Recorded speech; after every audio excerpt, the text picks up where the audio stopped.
BFM Business, BFM Patrimoine, la polémique.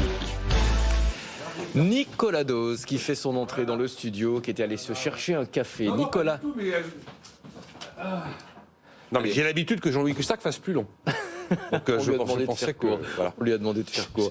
Nicolas, vous allez nous parler d'un sujet hautement polémique en France, le prix des péages d'autoroute. Passionnel même d'ailleurs. Passionnel, ouais. Selon BFM TV, l'entourage de Bruno Le Maire confirme l'existence d'un rapport sur le tarif des autoroutes commandé par Bercy. Mais c'est ça. Alors, le Canard enchaîné accuse Bercy d'avoir voulu passer sous silence un rapport signé de l'Inspection Générale des Finances. Et le rapport arrive à la conclusion, les prix doivent baisser.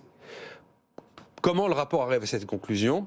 Au regard du rendement des concessionnaires. En fait, quand on parle des concessions d'autoroute, tout est inscrit dans les contrats de départ de 2006. Il manque rien. Tout est cadré juridiquement. La méthode de calcul pour augmenter les péages tous les ans, qui doit être validée par le gouvernement. Et également le niveau de rentabilité attendu. Et si on est très au-dessus de ce niveau de rentabilité, on peut considérer que le contrat n'est pas tenu. Et en l'occurrence, le rapport dit, oh là là, on est très au-dessus du niveau de rentabilité prévu. Il est de 7,6%. Et là, dans certains cas, on touche les 12%. Donc, les prix doivent baisser puisque la rentabilité est supérieure à ce qui était prévu par les contrats. Mais on entend que Bercy a voulu cacher ce rapport. Alors, peut-être.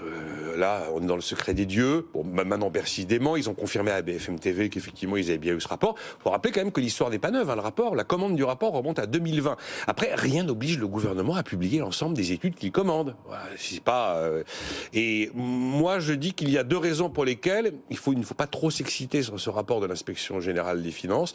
La première est qu'il va y avoir une polémique lourde sur le chiffre clé qui justifierait une baisse des péages. Et la deuxième raison, c'est que, rapport par rapport, de toute façon, il ne va rien se passer sur les prix des péages. La hausse prévue en février aura lieu. Vous parliez d'un chiffre potentiellement erroné. Toute la clé de l'histoire, c'est de savoir si la rentabilité est au-dessus de la rentabilité prévue dans les contrats. Ouais. Le rapport de l'IGF vous dit oui, on devrait être à 12% dans certains cas.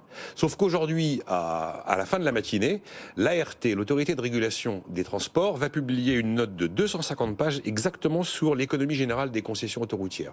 Les données de l'autorité de régulation des transports sont quand même considérées comme très fiables.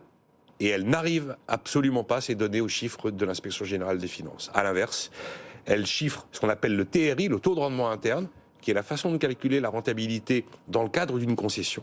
C'est pas les l'EBITDA, vous voyez, c'est un peu différent.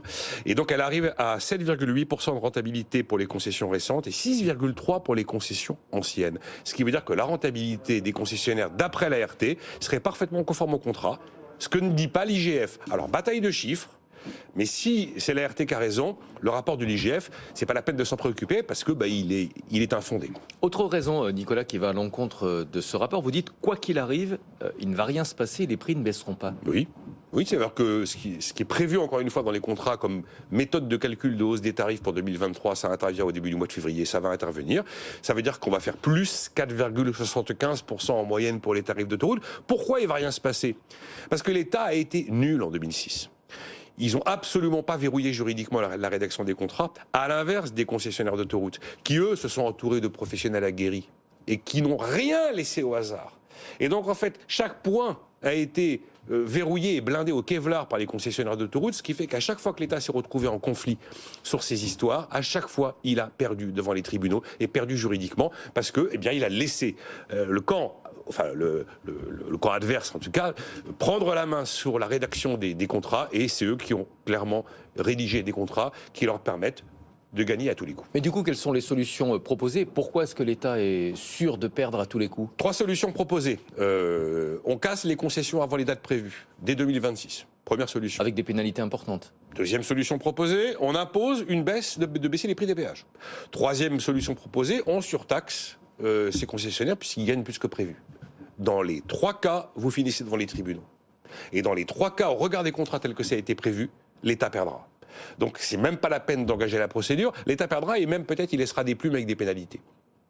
Ok, l'État a été mauvais gestionnaire juridique en 2006, donc maintenant il n'y a plus qu'une seule chose à faire, c'est d'attendre la fin des actuelles concessions. Je crois que les premières doivent commencer à expirer aux alentours de 2028 par là, et les dernières en 2033-2034. Et à ce moment-là, soit ils décident de renouveler des contrats, mais cette fois-ci en se blindant un peu plus juridiquement et en évitant d'être le dindon de la farce devant les tribunaux, soit carrément ils décident de reprendre la main sur l'ensemble des concessions les concessionnaires privés s'effacent et l'ensemble des réseaux deviennent totalement publics, 100% publics, sans débourser un centime, parce que les concessions seront arrivées à leur terme. Il y a peut-être une quatrième piste à court terme. C'est ce qui est en train de se passer. Diffuser le sujet dans les médias pour prendre le public à témoin. Oui, mais enfin, prendre le public à témoin, il n'empêche que quand vous êtes devant les tribunaux, on a déjà imaginé essayer de tordre le bras des concessionnaires sur les dates. Enfin, qu'est-ce qui s'est passé à chaque fois? Il a fallu leur donner 1 ou 2 ans de concession en plus pour essayer de sortir sans laisser des pénalités publiques monumentales. C'est à tous les coups, c'est eux qui gagnent, à tous les coups. Merci beaucoup, Nicolas Dose. La polémique tous les matins, 10h40, et bien sûr.